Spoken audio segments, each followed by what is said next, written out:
Hello, everybody. It is me, Empress Katuzzi, otherwise known as Crimson. I'm going to be talking about the anime, So I'm a Spider, So What? And this is one that I was definitely like, when it came out, I was thinking about, watching it and getting into it. But for some reason, I just held off for like a year because it's like 2022 going on to 2023. Don't know when I'm going to upload this video, but this is before 2023 in case I upload this after the new year or the new year, but probably after the new year. And spoiler warning, I'm gonna get right into spoilers, just talking about the whole 24 episodes. Don't know if I'm gonna cover everything. This is unscripted, just me just covering my thoughts and everything like that. But I was like, when this manga first came out, I think I read the first two volumes, and then I just kept on collecting it, but didn't like read it at all. And like I wasn't even really interested in checking out the light novel. But then when the anime came out, I was excited. Of course, like there's a huge thing where it's either you like the show and you hate the CGI, or you just hate the show, or you dislike it. With the CGI portion of me just talking about that, I honestly didn't mind it. Like I could definitely tell why you would hate it, and I think that I think I've got for me, I just gotten used to it. Like when you watch so much anime, and when you see the anime that have CGI, like of course if it's like sort of like that shit show that everyone knows about X Arm, or like any of the other ones that are like that. Like of course if it's all CGI and there's not enough care put into it, it's just gonna be shit. But in this series, I think that there was enough mixture of like regular animation and CGI, so I didn't really have a problem with that. But like I said, I'm probably gonna end up catch up on the manga again, maybe do videos on that, or just read it myself to just caught up because it's been so long since I've read the manga. Just going into this anime was just a delight, just seeing how it is. Because like I completely forgot everything, so when I came into this, it's like I was reigniting why I even picked up the series in the first place and watched it.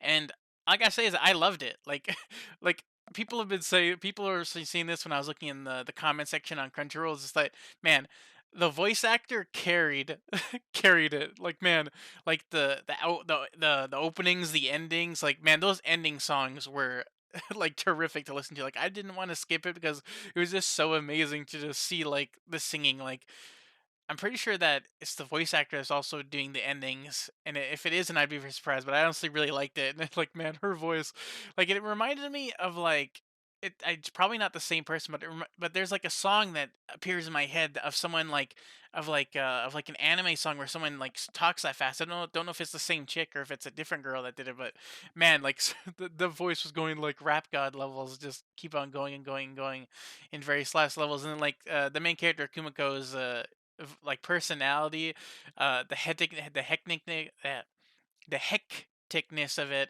and also just the various like personalities, like the parallel minds skill set is like amazing. Like I don't think I've ever seen that before in like a series where I guess like we've seen someone of like clones, but this is like clones in her head that help her divulge into different skill sets, because like you have like the brain mind, her mind, no, magic one, magic two, body, and then she's intellectual brain one. I was like, dude, like it's just like how so like if she wants to think of something to do, she could do it and use certain abilities. But if she wants someone else to like do it, she could have like her other hers in her head do things self-sufficiently from herself while she's thinking about other things. Like that whole entire like thing was just amazing to witness and see her go through it. I also really like in these series, like a couple of ways, like you just rank up normally in like isekais where you just fight monsters, get through tribulations, maybe like get some resistances, and then just go through things like that. But then like the series reminded me, especially with like you being a monster, like you could eat other monsters then level up. And then this reminded me a lot of another series that I like read I think before this one that I really enjoyed, was Re Monster. And that series was like with the main character being a dude, being a goblin, and then he can also like he has like an ability to like eat people, and it makes him stronger, if I'm remembering correctly. But then that could be the same thing as slime, because slime, he just gobbles people up into his goo, and then he just gets the same thing, and this is the same thing. So, but at least the main character is female. Like I think that there should be more series like that, or more like I guess monster series, and then like just like in the Remonster one, like you see like him go through goblin stages, and you see him go through like an evolutionary line. And I especially like that with this series too, where like you just see them just like evolving. I really like the evolution because like there wasn't really that much in slime. It was like I'm a slime, and I think he became a greater slime at one point, and then he just became humification and just went through it, and then in Remonster he goes goblin. He becomes like a more human goblin, and then he becomes like an oni type goblin, and then he becomes something else that was even greater. And then this you pretty much each spider form that he had was just a different variation, but they just had a different subtext. But I really like it. Another thing is like, man, when it showed like the skill windows in this series, like man, that shit became long. Like if you just kept on gaining skills, it just goes long. One thing that was weird is how everything just goes to level 10 and then it just becomes something greater. But then some things, if it has greater power, it like goes to like 20s or to 30s, which was interesting, and it was very like fun to see it, which I thought was a very interesting aspect in this series. But like I said, the evolution lines were pretty cool. Getting going through, and then her even becoming like her own rare species. I like how there wasn't there that Kimiko didn't really have any like thoughts or like things. She just goes. She like it says, "Oh, I can become what was it, a Terralict, or I become another Terralict, or this other Terralict." But overall, like even like when she got like her last form in the series, I thought it was pretty cool how she got like her human form, and she was able to go back to the way that she used to be, and then but she still has like the giant body, but at least she has a top half and a bottom half. Man, I like, oh man, because like I don't know if this series is gonna get a second season because of the reception, because of the CGI. I really hope that in a few years we do get one, because man, I just want to see what the rest of the story is gonna be with her, like being like in this half human, half spider body, and see what she's gonna be like when she like in the revelation in the last episode with her, like with you. It was pretty obvious who she was. Apparently, there were some people in the comment section like 50, like half of the people thought that she became the demon lord. I like never thought that once, because like it like made more sense for her to be the girl that was white or like purple or like light purplish, because her spider was also white and purplish. Like it didn't really make any sense for it to be like for like those two to be separate. But her like connection with the demon lord was interesting as well. How like the demon lord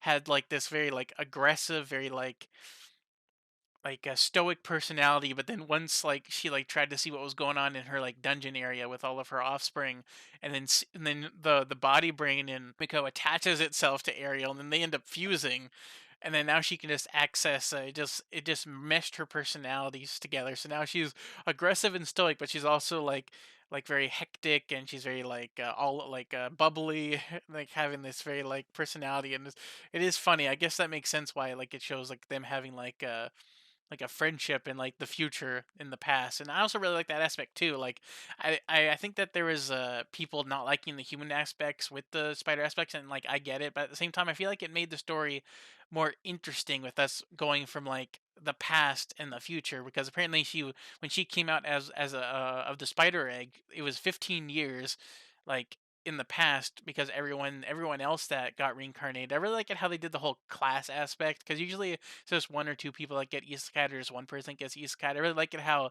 the class one, because like I also like the anime Arifureta, but that's sort of like I do get the edgelord statements with that stuff. I also need to catch up on that series, because like I read the manga up to a certain point, I guess to the ending of season one, and then I think I almost finished season one, but then I just got I got bored of it, which it got me in the first few chapters. Same thing with this series, but then I ended up just wanting to just look at other things, because other things caught my attention. Dangling keys and all that. But I thought that the human side was pretty interesting too, and I really liked the mixed aspect. Apparently, people said that if there was a second season, it would also be mixed, or it would be more spider, or it would be more of the human side. Which but then people said that they're taking more from like the light novel than they are of the manga, which makes me want to read the light novel just to see like the differences, or to see the more extra information, to see how things are going. With the spider side, I really like the progression, like I said, with her evolving, and then also her fighting monsters. Like how in this great labyrinth, how there's who knows what the rest of the world was like with them having that conflict going on. But there was like she like fought like basically insects, and like how one aspect of the storytelling in this world, I really like how they said how humans can get as strong as monsters, but monsters will like just be the strongest with their skill set. Because man, those monsters, especially when Kumiko fought off against what was it, Aragai, which is like an earth dragon, which is also one of the other main characters. What was it? Faye. Faye is also like an earth dragon, or she's like as an evolutionary line of that species. Like man, when that fight happened, like they're just like they have like the pretty much like Kimiko also had the same abilities, but they could like float in the air on like these platforms. They could also like shoot dragon blasts at each other. But then another thing I like about this series, I'm going all over the place, but I also like it how when characters get titles in isekais, I really thought that that options is cool. How like you gain titles, you gain like different titles that affect your skill sets. The main character that's behind the reincarnation, the D chick, I thought her character was pretty interesting, and I thought it was funny how like she's just there to just, I guess like she probably is watching the other reincarnations too, but I can see why she'd be more interested in Kumiko because of her personality, and she was also like, I guess like everyone else are toddlers, so then because she came out of like the thing and she could just be a monster with her brain and stuff like that. But then she's also probably evolving a lot quicker than the rest of them. And maybe that's why she becomes so strong by like her being closer to the future. I wonder what, I wonder if it, how many, how, I wonder what the time period is like in the past that's separate from the present, that which is the future part with the humans. I'm really wondering, like by the time that she got to like her like half human, half spider form, I wonder how long it was even. But then compared, but then when you think about like the other reincarnation, the vampire baby, because it's still a baby, all the other ones are probably babies. So I guess she like evolved from like a level one spider to like almost end game. Because I'm assuming that right after the half human, half spider, she becomes a full like human spider form. So she pretty much got to almost end game god powers, because like he even said when she got that form that she's super powerful, but she's not as powerful as the demon lord. So I'm assuming that when she gets like her fully human form, she's probably going to be at the same power level as the demon lord, which is crazy. And I guess like she's also a demon lord because like she like that was a one of the stats that she got. And like I said before, those stat screens are pretty wild. But I guess going on to the human side, the human sword, because I've just been, because like the spider side is pretty simple with her just leveling up, gaining things, and she finally leaves the dungeon, which is the dungeon with all the insects and all the monsters. And then when she leaves that, she just is pretty much just, I guess, roaming the world until she meets the demon lord, and then they just become friends over the battles. The battle parts were pretty cool. How it was an overwhelming strength, but she was able to like escape it because of her immortality skill. Like man, like D is just having like a field day watching over Kimiko and giving her these skill sets to just be able to survive, but then also watching her in entertainment, which is an aspect that is pretty enjoyable to watch also. But human side, I thought the human side was pretty all right. It definitely let you tap into the world building and let you enjoy the series more and see what it was like, and then see how people are doing in the present in order to have those moments. I feel like if you were to watch this a second or third time, like watch all 24 episodes, it would give you a more enjoyable experience because you see thing happens. Definitely, uh, I have no idea who I think I would, the only character that I like from the human side would probably just be the red-haired girl, which is a guy in like a girl's body when he was reincarnated. And I guess the next to that would be the elf, even though that she's pretty generic. All of them were pretty generic, but it was interesting just to see it, just to see. But man, the only thing I can say with like the with all of the human stuff is that it was definitely like it definitely got interesting once what happened to Hugo. But man, I don't know why Hugo would even be mad with the main character. The main character is the hero's little brother, but then Hugo was also like the emperor's son, so I have no idea why he's such a stuck-up bitch. But I guess he was like controlled and manipulated. So I guess he was the perfect manipulation victim. But man, the king portion, once everything went down with Hugo, like betraying them and then being corrupted and like having his own end game going on at the present day, where man, he just gains a mind control ability, mind controls the main character's little sister, and then the red haired chick at first before she ended up untapping out of it. They just go walk up to the king, and then the mind controlled person just blasts the king's heart, and then he's just dead. Like man, he was like an interesting character that you see at the beginning of the series. There's like something going on. They're trying to stop a war and trying to figure out what's going on, and then boom, dead instantly. Things shop off. It seems like the whole entire world is betraying the hero party, once the main hero dies. And then it was funny seeing how you see that the hero dies from like the main character, but then like but then you see that in the past the main character met the hero as when the hero was a kid.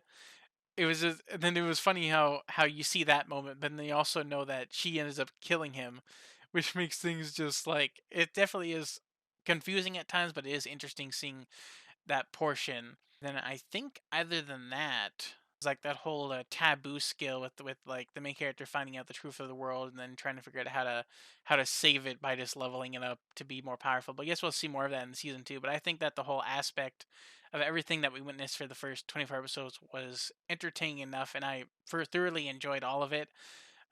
With the characters, like I said, I really enjoyed the VA, Yuki Aoi, covering. Might not have said it right, but pretty much carried the show. I enjoyed every moment of it. I think the character is pretty good. The spider portions are definitely better than the human portions, but all of it together is packaged neatly and is pretty neat, pretty neat. But I think lastly, before I end this review of me just talking about my thoughts on just the general aspects of the show that I enjoyed and that I liked, and that's pretty much all I gotta say. I guess I just really hope that a second season happens, but these are pretty much just my thoughts, even if they were all over the place. But if I were to, my final thoughts of just ranking, I guess like the opening songs and the ending songs, is that for from like enjoyment of just listening to it, like I would say that I enjoyed the second opening song, then I would enjoy the first ending song, then the first opening song, then the second ending song. That's how it would go. It would go like 2-1, 1-2, because like the second ending song isn't as good as the first ending song. Like I just think that the whole, but then the scream in the second ending song where she like screams, or was that in the first one? They're like so much the same but so different. But the scream that she does, I think in the second ending song was so wild, that goes with that song, that just makes it a jam. It just makes it so cool, makes it so awesome. But I would give the series a 9 out of 10. There was a manga that I read recently that apparently not a lot of people like, but I ended up enjoying it. That I also gave a 9 out of 10. That I might do a review on, but I think that I'll just keep that to myself. Like I was almost thinking of just watching the series and then just not even making a video about it or even talking about it, but I just thought, why not?